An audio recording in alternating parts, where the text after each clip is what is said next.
مدارس کا کردار سیاست نہیں ہے. ہم تو صرف اپنے دین کی حفاظت کے لیے کام کر رہے ہیں. ہمیں کسی گورنمنٹ سے کوئی پیسہ نہیں لینا ہے. ہمیں گورنمنٹ سے کوئی امداد نہیں لینی ہے. ہم اپنے مدرسے اور مسجد کو خود چلاتے ہیں. یہ دونوں ہمارا دین ہے, ہماری دنیا نہیں ہے. اگر اس مسجد میں نماز پڑھی جاتی ہے تو اس مدرسے کے اندر نماز پڑھنا سکھلایا جاتا ہے. اگر اس مسجد میں قرآن پڑھا جاتا ہے تو اس مدرسے کے اندر قرآن پڑھنا سکھلایا جاتا ہے. اگر اس مسجد میں اعتکاف کیا جاتا ہے, عبادت کی جاتی ہے, اس مدرسے میں عبادت کا طریقہ سکھلایا جاتا ہے. مدرسہ اور مسجد کوئی فرق نہیں ہے. یہ بھی دین ہے ہمارا, یہ بھی دین ہے ہمارا.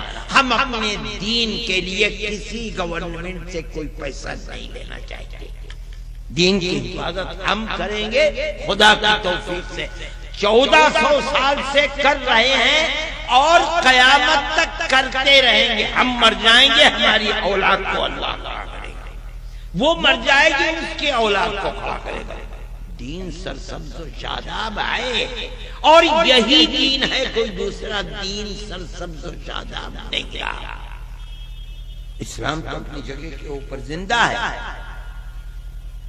میرے بھائی, اس بات کو سمجھنا چاہیے.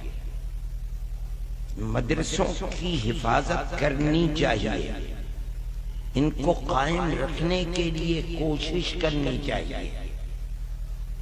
ان کی سرسبزی و شادابی در حقیقت اپنے دین اور شریعت اسلامیہ اور قرآن کی حفاظت اور اس کی تعلیم و تعلم کو مضبوط رکھنا ہے.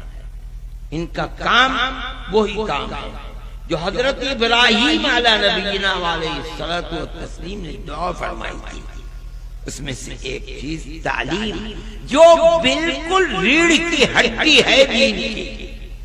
رسول اللہ دیتے دیتے دنیا سے تشریف لے گئے اور ایک طبقے کو کھڑا کر گئے. صحابہ کرام رضوان اللہ علیہم اجمعین نے جب تک زندہ رہے یہ کام کیا اور تابعین کو کھڑا کر کے چلے گئے. تابعین جب تک زندہ رہے یہی کام کرتے رہے, تب تابعین کو کھڑا کر کے چلے گئے. امت نے اسی طریقے پر تعلیم گاہیں بنا دی, مدارس اسلامیہ کو بنایا. مدارس اسلامیہ کام کر رہے ہیں, دین محفوظ ہے, قرآن بھی محفوظ ہے. کوئی اللہ کی کتاب امت کے سامنے اس مضبوطی کے ساتھ ان کے سینوں میں نہیں ہے جس طرح اللہ کی کتاب قرآن ہے. آپ اگر چراغ لے کر دنیا میں ڈھونڈیں کہ کوئی عیسائی اپنی کتاب کا حافظ آپ کو مل جائے, ملے گا نہیں.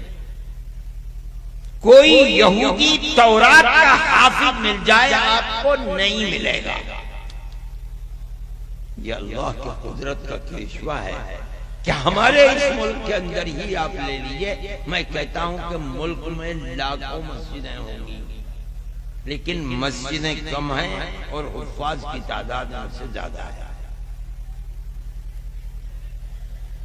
یہ اللہ کی قدرت کا کرشمہ اور یہ ان مدرسوں کا کام ہے جن کو یہ مدرسے کرتے ہیں.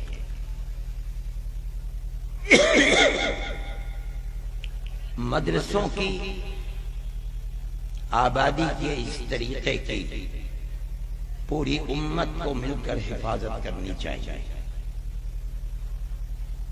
اللہ نے جو بھی دیا ہے اس کے اندر سے ان مدرسوں کی آبادی کے لیے دینا در حقیقت رسول اللہ صلی اللہ علیہ وسلم کے دین کی حفاظت ہے. اور ان موجودہ حالات کے اندر خصوصیت سے ان کی زندگی کے لیے ہر جائز طریقہ کار کو اپنانا, شر اور فساد سے محفوظ رکھنا یہ اور بھی زیادہ ضروری ہے. ورنہ ملک کی فرقہ پرست طاقتیں یہ نہیں چاہتے ہیں کہ یہ مدرسے آباد رہیں یا ہمارا دین محفوظ رہے۔